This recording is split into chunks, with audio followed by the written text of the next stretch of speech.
할렐루야.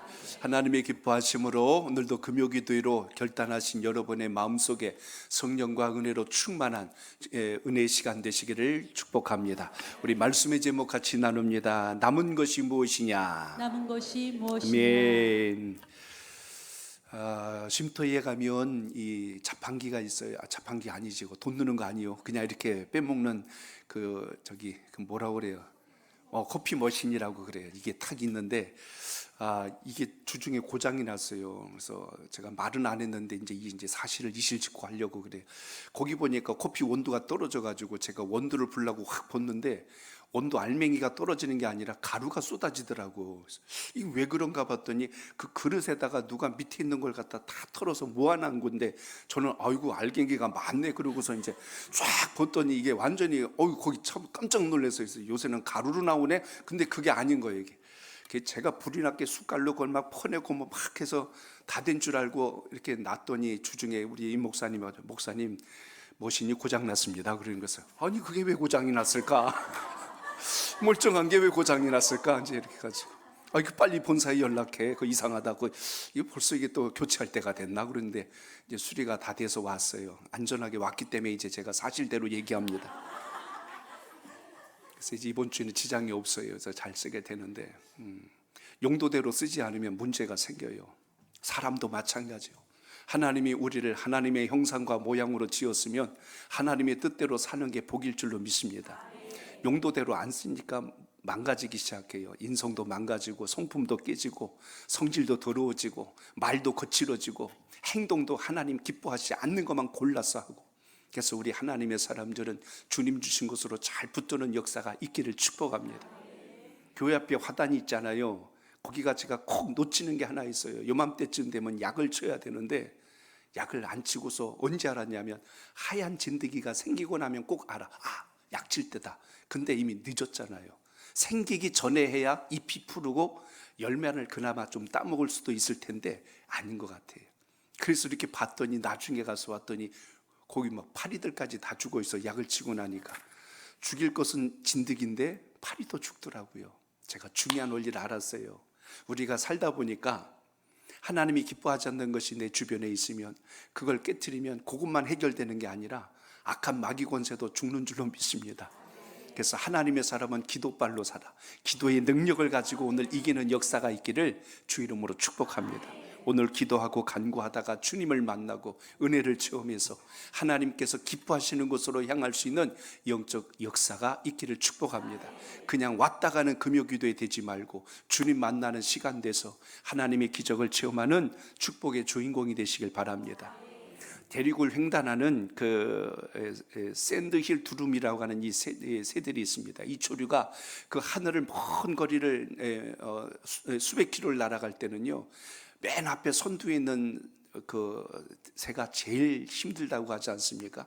앞에서 오는 바람과 저항을 막아내기 때문에 체력이 제일 많이 소진이 돼요. 그래서 철새든지 그리고 먼 거리를 나르는 이 새들의 공통점이 하나 있는데요, 선두에 있는 새는 지치니까 그 뒤에 있는 새들을 먼저 바람으로 막아주고 그 뒤에 따라오는 새들이 그 날개 뒤에서 같이 옵니다. 그러니까 바람을 앞에서 밀어내주고 뒤로 가면 힘이 덜 드니까. 근데 혼자만 가는 게 아니고 지칠만 하면 바로 뒤에 있는 새가 다시 교대를 해줘요.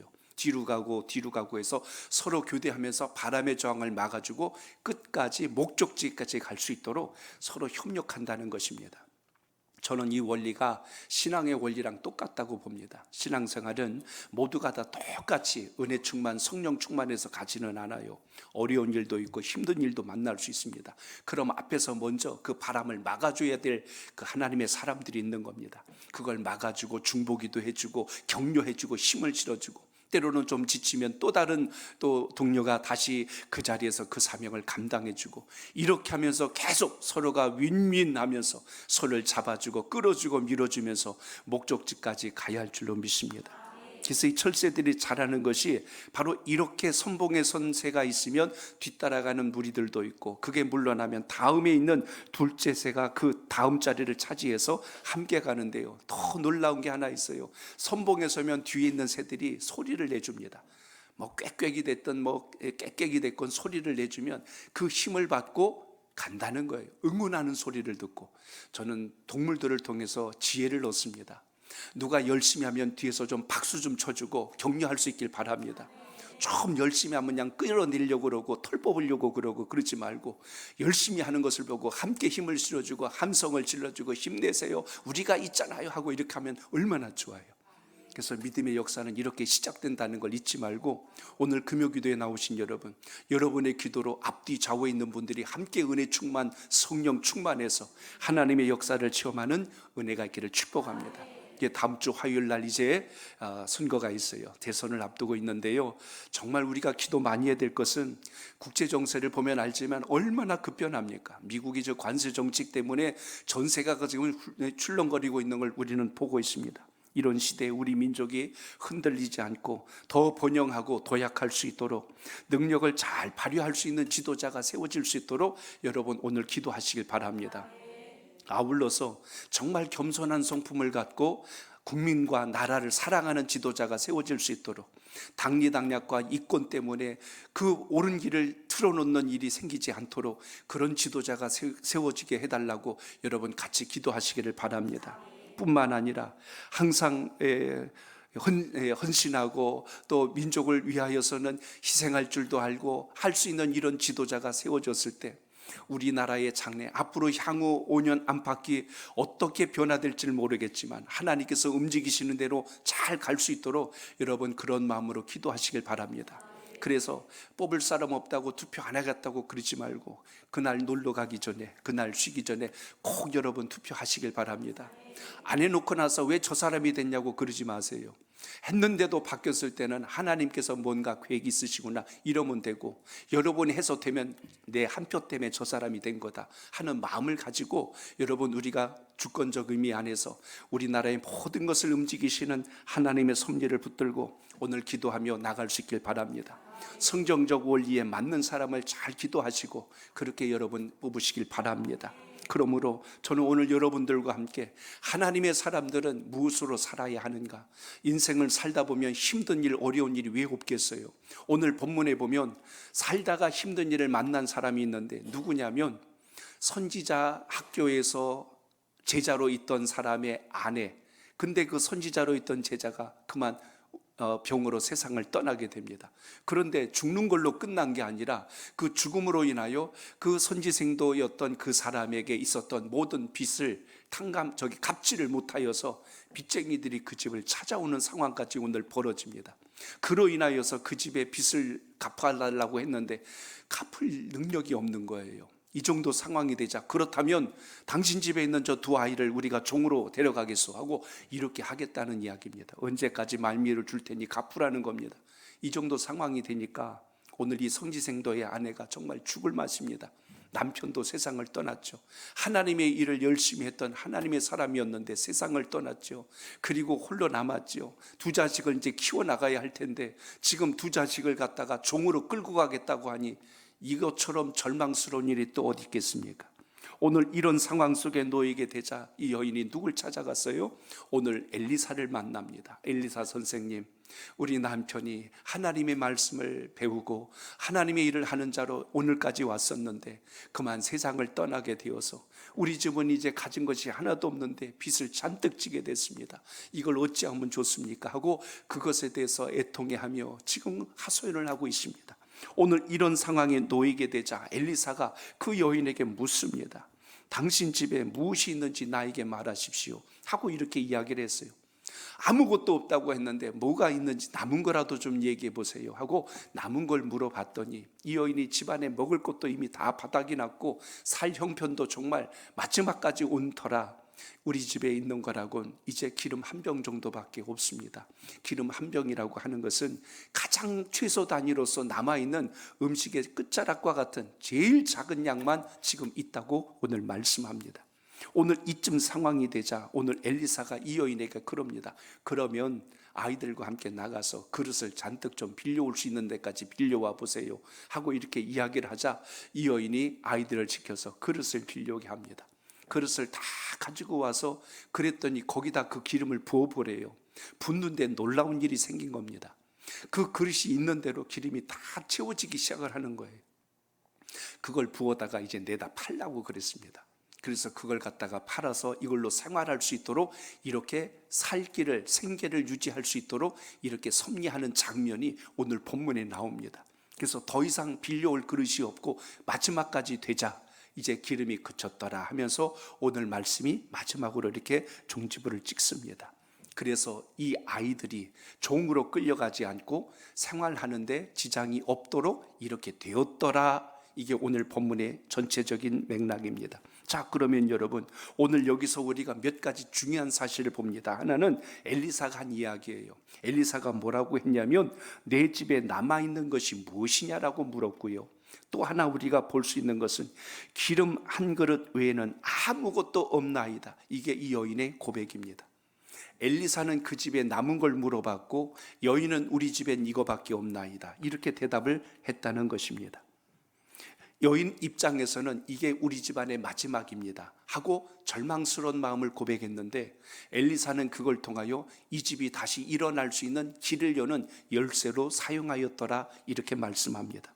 마치 오늘 말씀을 묵상하다 보면 신약성경 요한복음 6장에 나오는 벳세다 광야에서 장정만 5천 명이 그 모든 사람들이 먹고도 남을 만큼 오병이의 역사가 일어났던 사건과 참 유사한 것을 우리가 보게 됩니다. 오병이의 역사는 어떻게 일어났어요? 먹을 것이 없는 상황에서 한 아이가 보리떡 5개, 물고기 2마리를 가지고 오자 이것밖에 없는데 어찌해야 될까요? 라고 주님께 물었을 때 주님께서 그걸 들어서 축사하신 후에 다시 그것을 내놓게 되자 광주리에 음식을 꺼낼 때마다 그것이 떨어지지 않고 계속 공급되는 놀라운 역사가 일어납니다. 자, 오늘 여러분 여기서 우리가 봐야 할 것이 있어요. 우리는 세상을 살면서 항상 눈으로 먼저 보는 게 숫자를 보고 환경을 보는 게 우리에게 익숙해져 있습니다. 그래서 넉넉하냐 없냐를 가지고 낙심하기도 하고 우쭐거리기도 해요. 환경이 윤택하면 목에 힘도 주고 없으면 찌그러지기도 하고 그런 것을 볼 수가 있습니다. 그런데 하나님의 섭리는 그걸 보지 않으셨어요. 가능성을 보고 희망을 보신다는 걸 잊지 않길 바랍니다. 이 밤에 기도한다는 것은 여러분의 문제가 지금 해결되진 않았어요. 그런데 해결되지 않은 이 문제만 보면 답답하고 한숨만 나오고 두렵고 절망스럽습니다. 그런데 이 기도라고 하는 것은 그걸 보는 것이 아니라 하나님이 행하실 것을 믿고 주님께 의탁하며 간절한 마음으로 간구할 때 아버지의 역사가 시작됨을 잊지 않길 바랍니다. 하나님은 지금 기름 한 병이 전부인 이 여인의 슬픔과 절망 속에서 다시 희망과 역전의 기회를 만들기 위하여 그로 하여금 어떠한 비용을 내렸을 때 이 여인과 집안의 아이들이 순종하는 장면을 여기서 봅니다. 오늘 이 밤에 여러분 기도 제목을 들고 오셨을 겁니다. 누구에게 말할 수 없는 아픔이 있을 것이고 힘든 일이 있을 거예요. 근데 그거를 마음속에 꿍꿍 꾸겨놓고 그냥 탄식하고 속으로 울지만 말고 오늘 주님 앞에 낱낱이 아뢰고 고백하여서 하나님이 부으시고 채우시는 놀라운 역사가 경험될 수 있기를 바랍니다. 작고 초라한 인생에 무엇을 할 수 있습니까? 제가 할 수 있다면 뭐 지금 있는 거라고는 이 기름 조금밖에 없는데 제가 뭘 할 수 있을까요? 고 낙심하고 있는 그때에 오늘 하나님의 역사는 엘리사를 통하여 그거면 충분하다. 그걸로 내가 시작하리라. 사람은 할 수 없다고 하는 그걸 가지고 하나님은 더 놀라운 일을 계획하고 진행하고 계셨다는 것을 잊지 않길 바랍니다. 그러므로 여러분의 시선과 생각이 어디에 머무느냐가 굉장히 중요합니다. 똑같이 신앙생활을 하는데 하나님께서 하실 것을 믿고 가는 사람이 있고 사람이 생각하는 것에서 갇혀있는 인생도 있다는 이야기입니다. 없는 것을 보고 부족한 것만 바라보면 잃을 것만 생각날 것입니다. 슬퍼하고 낙심만 하다 보면 그 속에서 어찌 하나님의 기적이 일어나겠어요? 그러므로 기도라고 하는 것은 내 생각과 숫자와 형편과 환경을 보는 것이 아니라 하나님께서 행하실 능력과 하나님이 보여주실 소망과 하나님이 역사하실 기적을 기대할 수 있는 믿음을 가지고 오늘도 기도할 수 있기를 바랍니다. 오늘 이 시간 엎드린 여러분의 기도가 오늘 이 여인과 같은 간절함이 있기를 바랍니다. 엘리사 선지자여, 제가 어떻게 해야 되겠습니까? 이 상황까지 왔는데 어떻게 해야 되겠습니까? 본문에 보면 오늘 이 여인이 어떻게 했냐면 부르짖었다라는 말이 나와요. 부르짖었다라는 말이 나와요. 때로는 여러분 입을 꾹 다물고 하는 기도도 있어요. 근데 여러분, 이왕 금요기도에 오셨으니 오늘 여러분 주님 앞에 부르짖어 기도할 수 있길 바랍니다. 사람들 붙들고 우리 집이 그래, 우리 남편이 그렇고 우리 애들이 그래, 넋두리하고 끝나면 속만 허전하지, 내가 오늘 쓸데없는 소리만 했구만. 근데 여러분, 하나님 앞에 와서 이 여인처럼 여러분의 마음과 속사정을 아뢰할 곳이 어디냐면 여호와 하나님 앞에 아뢰시길 바랍니다. 그래야 여러분의 삶의 근본적인 변화가 시작된다는 사실이에요. 그러므로 넋두리하면 여러분의 마음이 잠시는 속이 시원할진 몰라도 문제는 해결이 안 됩니다. 그러나 하나님 앞에 아뢰고 고백할 때 주님께서 일하신다는 사실을 기억하셔서 오늘 그걸 꼭 경험하는 여러분의 신앙이 되시길 바랍니다. 부르짖었다는 말씀 속에는 이 여인의 절박함을 우리가 알 수가 있어요. 얼마나 간절하고 사모하게 엘리사에게 매달렸을까를 한번 생각해 보세요. 이 밤에 여러분이 어떤 마음으로 주님께 기도하실 겁니까? 이왕 주님 앞에 나오셨으면 오늘 이 잠깐의 저녁 시간 소리만 지르다 가는 시간이 아니라 주님을 만나야 되겠다는 애끓는 간절한 고백이 여러분 속에 살아있기를 바랍니다. 여러분의 영적 믿음의 시선을 다시 하나님께서 기뻐하는 것으로 향할 때 형편을 보던 시선이 하나님의 은혜와 능력과 소망을 볼 수 있는 시선으로 바뀌어질 때 그때부터 주의 역사가 시작됨을 잊지 않길 바랍니다. 주님 오늘 여러분에게 묻고 계세요. 너에게 남아있는 것이 무엇이냐? 나는 이것도 안 돼, 이것도 될 일도 안 되고요, 나는 이것도 없고요, 우리 집은 이런 걱정거리가 있고요, 생각만 하면 마음이 답답하고 잠도 안 오고 일에 손에 잡히지도 않을 만큼 슬프고 나만 불행한 것 같아요. 그런데 오늘 엘리사는 묻습니다. 그 질문 속엔 성령의 질문이 있는 거예요. 너에게 없는 것 말고 있는 게 뭔지 나에게 얘기해라. 그걸 통해서 하나님께서 일하시겠다고 지금 말씀하는 장면을 봅니다. 우리나라 역대 인물 중에 참 덕망 있고 기억될 만한 장수가 한 사람이 있습니다. 저 광화문에 가면 칼 들고 서 있는 분이 있는데 누군지 아세요? 어떻게 하셨나? 바로 이순신이라는 바로 우리 위대한 장군이 있습니다. 전 세계에서 지금도 이순신 장군을 연구하는 거 아세요? 왜냐하면 역사적으로 전 세계적으로 가장 적은 수로 가장 큰 적을 막아낼 수 있었던 그런 장수가 이순신 외에는 없었기 때문에 대단히 위대한 그의 전략과 그의 전술에 대해서 감탄하고 탐복하기에 지금도 그것을 연구하고 있습니다. 이순신 장군이 남긴 수많은 어록들이 있는데 그 중에 가장 대표적인 어록 중에 하나가 있다면 신에게 아직 12척의 배가 있사옵나이다. 제가 아주 가져왔어요. 그래서 이거 빨리 이해하라고. 그때 당시 저 한글은 이렇게 돼 있지는 않았어. 한문으로 썼어요. 근데 뜻은 저거예요. 신에게는, 이 종에게는, 이 신하에게는 아직 12척의 배가 남아 있습니다. 이 말을 우리는 기억합니다. 저는 오늘 본문의 말씀과 이게 연계가 돼서 좀 말씀을 좀 드릴까 합니다. 그때 당시 1597년 10월이에요. 해남에 있는, 전남에 있는 어디입니까? 그 울돌목이라고 하는 바로 그곳에서 이 전술을 썼을 때 적을 멸한 이 사건은요, 전무후무한 사건이고 전 세계 이 해양 싸움에서, 바다에 있는 이 해양전에서 가장 탁월한 전쟁이라고 모든 사람들이 극찬했던 전투입니다. 그때 당시 있었던 상황적인 내용을 다시 간략하게 정리한다면 이순신 장군이 싸울 수 있는 전술과 그리고 가지고 있는 배는요, 딱 12척만 남았어요. 억울한 누명을 쓰고 감옥에 갇힌 사이에 당시에 있었던 조선 수군의 모든 책임을 맡고 있던 원균이 모든 배들을 끌고 나갔다가 완전히 박살이 나버렸어요. 그 일본 해군에 의해서 완전히 진멸을 당합니다. 그래서 그때 끌고 나갔던 배가 130척인데 다 부서지고 120척이 박살나고 10척에서 12척 정도 그게 남은 게 마지막 배예요. 그래서 정부에서는, 당시 관에서는 어떻게 했냐면 해군을 해체하고 다른 방법으로 적과 싸우려고 했던 전략을 다시 내리려고 했던 바로 그 시점에 이순신 장군이 왕에게 그때 올렸던 그 장계라고 하죠, 보고서가 있었습니다. 그 보고서에 쓰였던 글이 바로 우리가 좀 전에 봤던 바로 그 글입니다. 신에게는 아직 12척의 배가 남아 있습니다. 신이 살아있는 한 척의 배도 감히 이 바다를 넘지 못할 것입니다. 이순신의 그 이야기로 왕이 그것을 받아들이고 수용을 해서 그에게 모든 것을 전권을 맡깁니다. 결국 이로 인하여서 놀라운 역사는 배 12척으로 뭐나 할 수 있을까가 아니라 이곳으로도 적들을 막을 수 있다라고 한 확고한 신념과 리더십을 가지고 적을 막아낸 것이 우리나라 역사에 길이 남을 만한 큰 업적이 되었던 것을 기억합니다. 오늘 이 시간 여러분 기도할 때 우리에게도 이와 같은 마음의 간구가 있기를 바랍니다.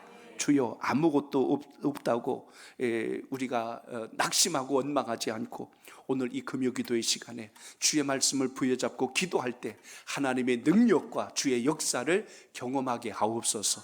이런 마음의 기도가 있기를 바랍니다. 그러므로 오늘 우리의 기도에서 깨달아야 될 것이 무엇입니까? 사람의 생각과 사람의 판단으로는 불가능한 일을 할지라도 주님께서 역사하시고 개입하시는 그 순간 우리의 생각과 상식을 뛰어넘어 일하시는 하나님의 놀라운 증거가 있다는 것을 오늘 잊지 않길 바랍니다. 그러므로 오늘 이 시간 여러분 마음속에 무엇이 여러분의 앞길을 막고 있고 여러분의 발목을 잡고 있습니까? 오늘 그것 때문에 여러분의 마음이 무겁고 절망스럽다면 오늘 다시 주님 앞에 간절한 마음으로 기도하여서 은혜를 만날 수 있는 역사가 있길 바랍니다. 지난 주일도 말씀을 드렸잖아요. 베드로가 무리를 걸을 수 있었던 이유는 하나입니다. 두려움이 아니라 주님의 말씀을 신뢰하였을 때 무리를 걷는 역사가 일어났잖아요. 주님은 제자들에게 두 가지를 책망합니다. 두려워하는 마음, 의심하는 마음. 우리가 세상에서 실패하는 이유는 이 두 가지 때문에 넘어질 때가 많다는 것입니다. 그렇기 때문에 오늘 우리도 이 시간 기도할 때 주여 하나님께서 행하실 것을 기대하고 소망하며 주님께 붙들림 받는 기도가 살아있게 하옵소서. 이렇게 기도할 수 있기를 바랍니다.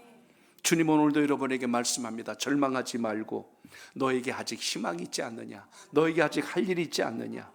마귀는 지금도 계속하여 우리 귀에 속삭입니다. 너 이상 일어날 수 있는 게 아무것도 없어. 그럼 우리는 이제 그래요. 주님 아무리 눈 씻고 찾아봐도 제가 일어날 수 있는 방법이 없어요 하고 우리는 주저앉습니다.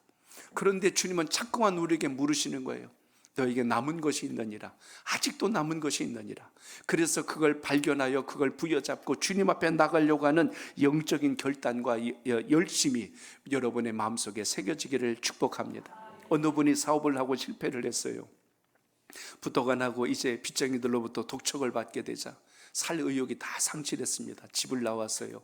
이래도 방법이 없고 저래도 방법이 없으니까 말 그대로 그냥 마지막 극단적 선택을 하려고 다리 위로 올라가는데 지나가는 한 사람이 이복의 젊은이 잠깐만 이리 오게 하고 부르는 거예요. 사정을 들어보니까 정말 딱한 거예요. 저는 이제 일어날 힘이 없습니다. 아무것도 없습니다. 그래요? 그랬더니 이제 묻습니다. 집에 누가 있나요? 제 아내가 있습니다. 집에 누가 있나요? 아이들 둘이 있습니다. 그리고 지금 어디 아픈 데 있어요? 아픈 데는 없습니다. 그럼 없는 게 아니라 아직 있네요. 아내도 있고 아직 집도 있고 애들도 있지 않습니까? 그러니 아무것도 없다고 하지 마시고 내가 이제 어떻게 다시 일어나야 할 것인가를 생각하시고 다시 준비하시는 게 어떨까요? 거기서 희망을 발견하고 그래 내가 다시 살아야 될 이유가 있지 하고 용기를 갖고 결단해서 다시 재기를 했다는 이야기가 있습니다. 오늘 이 시간 여러분 혹여라도 막힌 일이 있고 어려움이 있으면 그것 때문에 한숨 짓지 말고 오늘 귀한 시간 나오셨으니 주님을 만나는 역사가 있기를 바랍니다. 저를 따라합니다. 남아 있는 것을 찾아야 합니다. 남아 있는 것을 찾아야 합니다. 오늘 말씀과 연계해서 볼 때가 한 군데가 있는데요. 바로 열왕기 상소로 넘어가면 엘리사의 스승이었던 엘리야 이야기가 나옵니다. 엘리야가 하나님께 말씀을 받았을 때 당시 북이스라엘이 하나님 말씀에 순종하지 않고 우상 숭배가 너무 심각하자 내가 3년 6개월 동안 이 땅에 비가 오지 않게 하리라. 너는 저 아합왕에게 가서 그것을 전해라. 엘리야가 가서 그 이야기를 전한 거예요. 왕이시여, 이 땅에 3년 6개월 동안 앞으로 비가 안 온답니다. 아합왕이 귀뚱으로도 안 들었어요. 근데 정말 그 선포가 있은 날로부터 하늘에서 비가 내리지 않아서 나라가 정말 흉년이 되고 너무너무 어려워진 겁니다. 그런 힘겨운 시간이 지나고 나중에 이제 3년 6개월쯤 지났을 때에 하나님께서 다시 엘리야에게 그러는 거예요. 너는 아합왕에게 가서 다시 이제 비가 내릴 것을 가서 전하라. 그가 제 말을 들으려고 하지 않습니다. 그럼 어느 신이 진짜 신인지 그에게 그것을 이제 선포하게 하라. 그래서 엘리야가 가서 그래요. 이 땅에 있는 바알과 아세라를 섬기는 신이 강한지 여호와 하나님이 강한지 저 갈멜산에 올라가서 우리 겨뤄봅시다 해서 거기서 역사된 게 무엇입니까? 그랬더니 이세벨이 당시에 추종하고 있던 그를 따르고 있던 모든 그 선지자들을 한데 모아놨더니 850명이 올라간 거예요. 그리고 거기서 불을 내리는 신이 참신이다라고 이렇게 거기서 선포하고 겨루었는데 결국 어떤 역사가 일어났습니까? 850명이 별짓을 밤 해 떨어질 때까지 해도 불꽃 하나 튀긴 적이 없습니다. 근데 엘리야가 그곳에서 간절히 기도하고 여호와여 이곳에 불을 내려주소서. 그때 놀라운 일이 생깁니다. 엘리야는 불을 내리기 전에 제단에 있는 나무에 물까지 부어가지고 도랑에 물까지 부어서 불꽃이 튀거나 아니면 너무나 비가 그동안 안 왔으니까 건조해가지고 자연 발화가 돼서 일어났다 소리 할까봐 아예 그냥 주변을 적셔놓고 그렇게 기도를 했는데 여호와의 불이 임한 거예요. 그럼 이쯤 되면 어떤 역사가 되겠어요? 엘리야는 상상합니다. 야, 이제 됐다. 하나님께서 역사하셨으니 이제 아합 왕도 회개할 것이고 이세벨도 회개할 것이고 저 발과 아사랴 선지자들도 자기들이 잘못했다는 걸 깨달을 것이고 북이스라엘의 온 백성들도 이제 돌아오겠지 라고 하는 기대를 가졌는데 웬걸요? 왕을 비롯하여 온 백성들까지 눈 하나 껌쩍하지 않는 거예요. 그게 그게 어쨌다고? 결국 이세벨이 어떤 마음을 가져요? 오늘 엘리야를 죽여야 되겠다고 해서 그를 잡아 죽이려고 하자 엘리야가 먼 광야길 하룻길을 도망쳐서 숨어버리는 일이 벌어집니다. 그래서 로뎀 나무 아래 가서 쭈그리고 앉아갖고 거기서 한다는 말이 뭔지 아세요? 그냥 차라리 날 죽여주세요. 내 생명을 걷어가 주시면 좋겠습니다 하고 이렇게 이야기를 합니다. 그런데 열왕기상서 19장 14절 거기 말씀을 여러분 같이 한번 읽어보겠습니다. 그게 그때 엘리야의 마음이에요. 같이 봅니다. 시작. 그가 대답하되 내가 만군의 하나님 여호와께 열심히 유별하오니 이는 이스라엘 자손이 주의 언약을 버리고 주의 제단을 헐며 칼로 주의 선지자들을 죽였음이오며 오직 나만 남았거늘 그들이 내 생명을 찾아 빼앗으려고 하나이다. 아멘. 엘리야의 고백이 틀린 거 없어요. 뭐라고 그랬습니까? 하나님, 제가 하나님을 위해서 열심히 유별난 사람입니다. 열심히 각별했던 사람 아닙니까? 내가 하나님의 일이라면 열일을 걷어치고 최선을 다한 사람이 바로 저입니다. 그런데 저들이 주의 언약을 버리고 주의 제단을 다 헐어버리고 칼로 주의 선지자들까지 죽일 뿐만 아니라 나까지 죽이려고 그럽니다. 하나님의 사람인 나까지 죽이려고 합니다. 오늘 본문에도요, 다른 사람 아닙니다. 죽은 사람이 누구냐면 선지생도입니다. 하나님의 일을 수행하려고 선지자의 길을 가려고 그걸 배우고 있는 선지자의 길을 가는 제자였어요. 믿음의 집의 가정입니다. 주의 종의 가정입니다. 근데 죽은 거예요. 사람들이 얼마나 여기저기서 말은 안 했지만 어떻게 선지자의 생도가 저렇게 죽을 수 있어? 아니 빚도 많다며? 이런 별소리들이 다 나돌 때 그 아내 된 심정이 얼마나 절망스러웠을까를 생각해 보세요. 엘리야도 여러분, 하나님 제가 그래도 주존심이 있지, 이렇게 여호와의 불이 임한 걸 저들이 봤으면 회개는 하든 좀 돌이키는 기색이라도 보여야지 어떻게 저를 죽이려고 저렇게 덤벼들 수가 있습니까? 이건 정말 말도 안 되는 세상입니다. 차라리 내 생명을 걷어가 주소서. 똑같은 심정이에요. 하나님에 속한 자인데 어떻게 이렇게 세상에서 초라하고 비참할 수가 있습니까? 이렇게 고백한 겁니다. 그런데 여러분, 하나님께서 그때 엘리야에게 주신 말씀이 있었어요. 열왕기상서 우리 19장 18절을 읽어봅니다. 18절 시작. 그러나 내가 이스라엘 가운데에 7,000명을 남기리니 다 바알에게 무릎을 꿇지 아니하고 다 바알에게 입맞추지 아니한 자니라. 아멘. 엘리야가 이 음성을 듣고 다시 일어납니다. 나 혼자만의 어려운 시간이 아니었구나. 하나님께서 아직도 나와 같이 하나님의 영광을 위하여 특심히 열심히 유별난 하나님의 종들이 아직도 있구나. 세상이 아무리 흉흉하고 어려워도 하나님께 붙들린 사람들을 통하여 역사가 움직이고 있다는 것을 잊지 말고, 오늘 이 시간 기도할 때 여러분, 하나님이 내 기도를 기억하실까가 아니라 여러분의 그 간절한 마음을 들으실 뿐만 아니라 지금 이 순간에도 눈물 젖은 간절한 기도를 통하여 하나님의 역사를 경험하는 수많은 하나님의 사람들이 있다는 걸 잊지 말고 그 믿음이 여러분에게 있길 축복합니다. 이 세상에서 나 혼자만이 아니로구나. 하나님께서 지금 이 순간에도 귀를 기울이시고 얼굴을 향하시고 손을 내미는 영혼들이 있구나 라는 것을 보면 그 믿음 가지고 기도할 수 있기를 바랍니다. 그래서 열왕기하서 19장 다시 한번 봅니다. 열왕기상서 19장 거기 보시면 30절로 제가 31절 읽어드릴게요. 유다 족속 중에서 피하여 남은 자는 다시 아래로 뿌리를 내리고 위로 열매를 맺을지라. 남은 자는 예루살렘에서부터 나올 것이요 피하는 자는 시온산에서부터 나오리니 여호와의 열심히 이 일을 이루리라 하셨나이다 라고 기록된 것을 보게 됩니다. 자, 이 말씀이 뭐예요? 하나님께서 앞으로 행하실 일을 말씀해 주고 있습니다. 거기 말씀해 보니까 뭐라고 했냐면 유다 족속 중에 피하고 남은 자들이 있다고 그랬는데 이들이 누구냐면 하나님께서 벌을 내리시고 징계하여 이방 땅에 포로로 끌려갔던 하나님의 백성들이 있습니다. 그런데 그 중에 살아있는 자들이 있어요. 남은 자들이 있어요. 볼 때는 볼품없고 초라한 자들 같은데 하나님이 이렇게 하신대요. 다시 아래로 뿌리를 내리게 하고 그리고 위로 열매를 맺게 하리라. 그러니까 하나님은 끝장난 인생 같고 망한 민족 같은데도 그 속에서 다시 일하시고 역사하시고 있다는 사실을 여러분 잊지 않길 바랍니다. 이번에 경북에 큰 산불이 났어요. 오늘날 신문에 이렇게 사진 한 장이 올라왔는데 사방이 새까만 숫덩입니다. 근데 그 속에서 다시 나무가 쫙 올라오는 거예요. 꽃을 피우고 막 잎을 막 이렇게 내는 장면을 올렸어요. 그리고 밑에다 글을 달아놨어요. 이제는 다시는 빼앗기지 않으리라. 이제는 다시는 잃어버리지 않으리라 하고 이렇게 보호하는 그런 이미지와 그런 상징적 의미를 담아서 거기다 글을 올린 걸 봤습니다. 잿더미 같은데 나무는 다시 살아납니다. 뿌리가 살아서 다시 잎을 피우고 줄기를 올려서 그 화려했던 그 시절을 다시 만들어가는 것처럼 오늘 이 시간도 여러분 기도할 때 하나님의 역사가 여러분과 함께 하시길 축복합니다. 그러므로 따라합니다. 기도의 능력을 붙들어야 합니다. 기도의 능력을 붙들어야 아멘. 합니다. 남편도 죽고 빚더미에 앉아서 이제 두 아들마저도 종으로 빼앗기게 생긴 이 여인의 마음속에 할 수 있었던 유일한 길이 하나인데 인생을 푸념하고 낙심한 게 아니라 선지자를 찾아서 엘리사에게 제가 지금 이렇게 죽게 되었나이다 라고 고백했던 것처럼 오늘 여러분의 마음을 주님께 아뢰어서 주님을 만나는 역사가 있기를 축복합니다.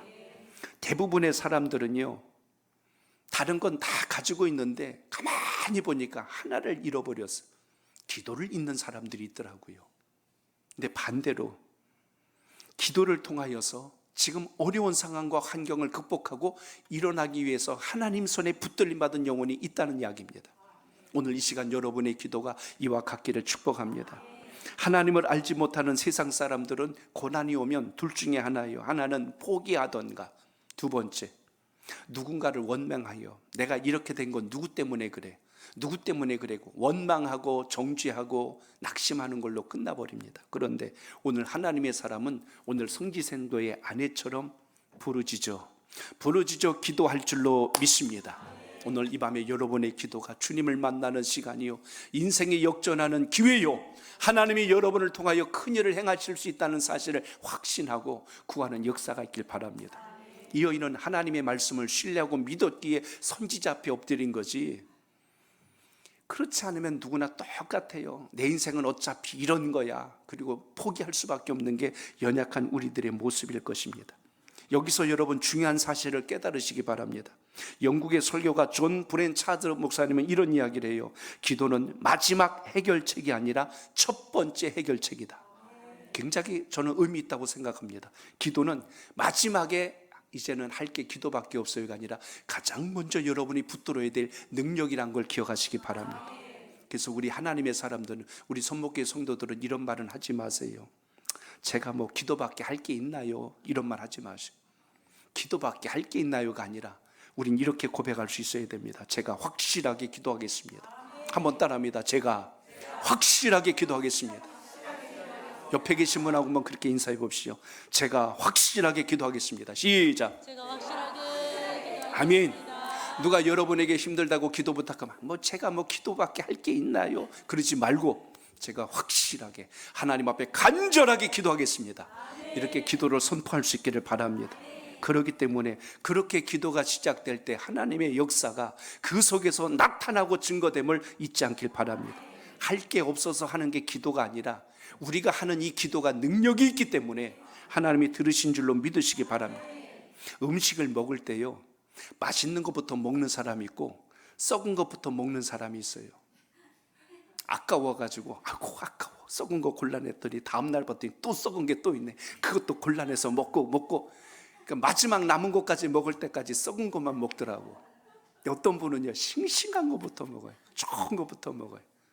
제가 답을 알려드린 겁니다. 신앙생활 할 때 썩은 것부터 골라 먹으려고 이것저것 찾아다니다가 아이고 이제 할 거는 기도밖에 없네 그러고 맨 찌끄러기에 주님 앞에 오지 말고 기도를 영순위에 두시기를 바랍니다. 제가 야구 규칙은 잘 모르는데 어느 글을 읽고 알았어요.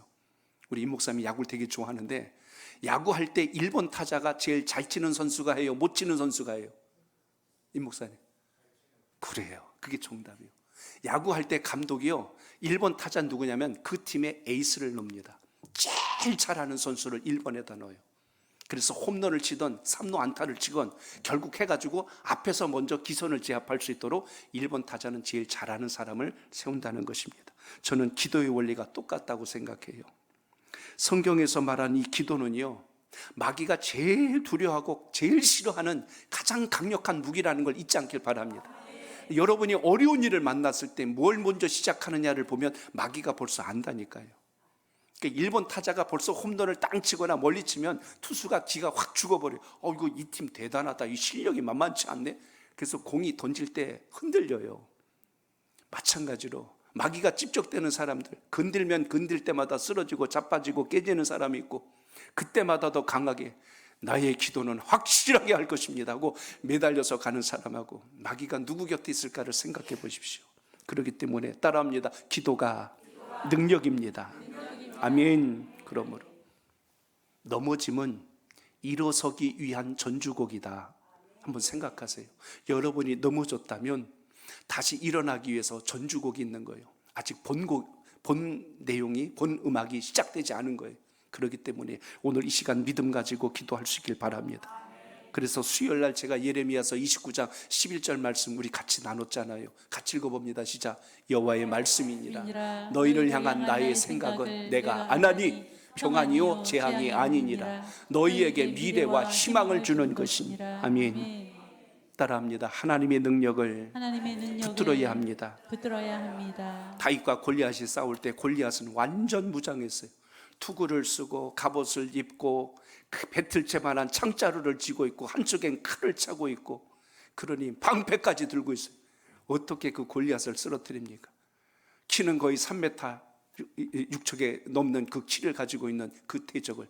그런데 성경에 잘 보세요. 사울이 다윗에게도 자기 갑옷을 줬는데 맞지 않으니까 다 벗어버리고 평상시 양칠 때 입던 그 옷 그대로 나갑니다. 다윗은 왜소했는데도 불구하고 무장도 안 돼 있고 골리앗은 완전 무장되어 있어요. 근데 하나님의 일하심을 보면 놀랍지 않습니까? 다윗이 칼 들고 공격한 것도 아니고 화살을 쏜 것도 아니고 울맷돌 하나 5개 가지고 갔는데 그 중에 제일 첫 번째 에이스를 가지고 한 방에 날렸어요. 그랬더니 골리앗이 꼬꾸라졌어요. 제가 중요한 사실을 다시 한 번 더 확인했어요. 그게 뭐냐면 제가 질문합니다. 골리앗의 칼에 의해서 이스라엘 군사 중에 죽은 사람이 있었을까요? 없었을까요? 있었나? 없었나? 자, 다윗이 지금 누굴 쓰러뜨린 거예요? 골리앗을. 왜 쓰러뜨렸죠? 양쪽이 싸우기 전에 양쪽 팀의 최고 장수들이 나와서 먼저 결혼 후에 그 다음에 전쟁이 시작되는 겁니다. 골리앗이 40일 동안 매일 나와가지고 나랑 싸울 놈이 있으면 나와라 그랬는데 이스라엘이 오금이 저려가지고 부들부들 떨고 40일 동안 떨는 건 잘했는데 나온 사람은 한 사람도 없었어요. 근데 다윗이 나온 거예요. 그래서 골리앗을 한 방에 쓰러뜨렸어요. 다시 질문합니다. 골리앗에 의해서 죽은 이스라엘 군사가 있었어요? 없었어요? 없었어요. 그 전에는 어떤 사람들이 있었냐면 두려워 떠는 사람들은 많았어요. 근데 그 칼에 맞아 죽은 사람은 한 사람도 없었어요. 오늘 여러분 영적 비결을 잘 보셔야 합니다. 여러분이 그렇게 무서워하는 마귀, 여러분이 그렇게 두려워하는 세상의 권세 앞에 믿음의 사람이 죽지는 않아요. 문제는 만나기 전에 내가 미리 겁을 먹는 게 문제예요. 두려워하고 의심하고 낙심하다가 지레 겁먹고 지레 자빠져 버리는 거예요. 골리앗은 칼 한 번 삐지도 않았는데 혼자 죽어. 혼자 자빠지고 혼자 시험 들고 혼자 도망쳐버려. 아니 좀 싸워보자는데 다 숨어버리고 있네. 근데 다윗은 어떻게 했어요? 보잘것없는 것 같은 돌멩이 하나를 가지고 그 앞에 섰는데, 다윗은 돌멩이 갖고 쓴 거 아니에요. 제가 성경의 답을 말씀드릴게요. 성경에 보면 다윗이 돌멩이 갖고 나왔다고 안 그래요. 한 절만 읽겠습니다. 사무엘 상서 17장 45절입니다. 같이 읽습니다. 시작. 다윗이 블레셋 사람에게 이르되 너는 칼과 창과 단창으로 내게 나아오거니와 나는 만군의 여호와의 이름 곧 내가 모욕하는 이스라엘 군대의 하나님의 이름으로 내게 나아가노라. 아멘. 뭘로 나간대요? 만군의 이스라엘 군대 하나님의 이름으로 나갔다고 그랬어요. 그러니까 다윗이 싸운 거는 창과 칼이 아니라 여호와의 이름으로. 오늘 이 밤에 여러분의 기도는 여호와의 이름으로, 여호와의 성호를 붙들고 기도하는 역사가 있기를 바랍니다. 그래서 사무엘 상서 17장 47절 하나만 더 읽습니다. 시작. 또 여호와의 구원하심이 칼과 창에 있지 아니함을 이 무리에게 알게 하리라. 전쟁은 여호와께 속한 것인즉 그가 너희를 우리 손에 넘기시리라. 아멘. 대적의 권세를 넘기시는 권세는 하나님 손에 있다는 걸 믿고 오늘도 기도하시기를 축복합니다. 이제 말씀 맺고자 합니다. 하나님을 믿는다는 것은 세상 사람들처럼 행동하지 않는다는 것입니다. 그렇기 때문에 한숨 짓고 부정적인 말하고 비관적인 말을 하고 절망하고 탄식하고 분노하고 원망하고 불평하는 것이 아니라 하나님께서 채워주실 것을 소망하며 긍정의 언어로 바꾸시고 희망의 언어로 바꾸시고 하나님의 은혜와 감사와 소망이 충만한 신앙적 결단을 오늘 이 시간 갖기를 축복합니다. 오늘 본문을 묵상하다가 제가 세 가지 중요한 걸 봤어요. 그 중에 첫째가 무엇이냐면, 하나님은 하나님의 일을 하다가도 어려움을 당하는 사람들을 버리지 않으시고 끝까지 책임져 주신다. 여러분이 주님을 기쁘시게 하다가 손해가 되고 상처를 받고 힘든 일을 만나고 어려운 일이 있을 때 하나님은 결코 그걸 외면하지 않으시고 반드시 건져서 더 존귀하게 세우신다는 걸 잊지 않길 바랍니다. 오늘 선지생도의 집안에요, 이전에 없었던 물질적 풍성함을 채워주시는 역사가 오늘 드러납니다. 그렇기 때문에 단순히 물질적 복이 전부란 뜻 아닙니다. 하나님 은혜 안에 사는 자는 주님께서 그 집안과 가문을 끝까지 책임져 주신다는 걸 잊지 않길 바랍니다. 또 하나 여러분 보셔야 할 게 있어요. 하나님은 어떤 분이시냐면 믿음을 잃지 않고 끝까지 버티는 성도를 책임져 주신다는 거예요. 선지생도의 아내가 집안 망하고 빚졌다고 해서 애들 데리고 도망치고 숨어버리고 피해버리면 여전히 도망치며 살 거예요. 숨으며 살 겁니다. 근데 누굴 찾아갔어요? 엘리사를 찾아갔고 간절히 부르짖어 기도했습니다. 어떻게 해야 될까요? 하나님 앞에 가서 방법을 묻는 사람은 반드시 하나님께서 길을 여신다는 거 여러분 기억하십시오. 그리고 제가 더 중요한 걸 봤다니까요. 그게 뭐냐면 엘리사가 뭐라고 그랬어요? 나가서 뭘 빌려와라? 그릇을 빌려와라. 자, 제가 하나 묻습니다. 빚도 능력이에요, 아니에요? 능력이요. 평상시 인간관계가 얼마나 중요할까를 생각해봐요. 이 집이 그릇 빌리러 갔는데 아우 그 집이야 하고 문 꽝 닫고 안 열어준다고 생각해봐. 아유 그 집 자식들이 왔네. 아유 보기도 싫어. 이러면 어떻게 했을까? 근데 신기한 건 가서 빌리는 족속 그릇을 다 빌려주는 거예요. 평상시 얼마나 인간관계를 잘 맺고 이웃과 친했고. 믿으시면 아멘. 우리 하나님의 사람들은 덕이 있기를 축복합니다. 인색하고 자기만 생각하지 말고 넉넉한 마음이 있기를 바랍니다. 채우심의 역사가 주로부터 시작됨을 오늘도 기억하시길 바랍니다. 전도도 마찬가지예요.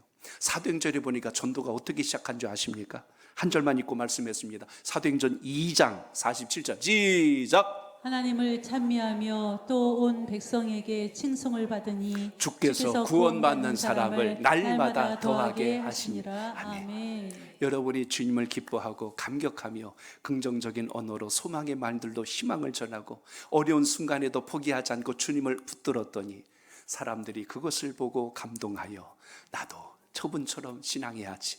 저분이 어느 교회 다는지 알고 봤더니 선목교회래. 나도 그 교회 나가야지.